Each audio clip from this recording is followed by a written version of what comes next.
The goal of 2026 is to read more books, because the goal is always to read more books. The best way to find new books for me is asking my friends what they think I would like, so come with me into the bookstore to see if I can find all the recommendations my friend Tim gave me. Now, Tim is more of a history buff, so it's not surprising that 3 out of the 5 recommendations were history, but let's start with the 2 that aren't.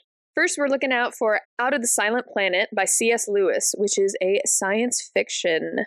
After traveling over the holidays, I realized just how small our bookstore's science fiction section is, but we will do our best here. Out of the Silent Planet is apparently the first novel in a space trilogy, where this dude gets kidnapped and taken to Mars to be a sacrifice, which is not what I would have expected from a C.S. Lewis book, but the drama. But while we have a Lyndon A. Lewis, I don't see a C.S. Lewis here, so unfortunately, that is a no. Next, he suggested a mystery, which is definitely my favorite genre, The Man Who Was Tuesday by J.K. Chesterton. So this is a more surreal philosophical thriller about a poet-turned-detective who infiltrates a secret anarchist council in Edwardian London, only to find the world turns upside down. It's also described as a spy story, so that does sound like a good time. I was able to find The Man Who Was Thursday, and forgive me, I am short, but he recommended another book called The Ballad of the White Horse, which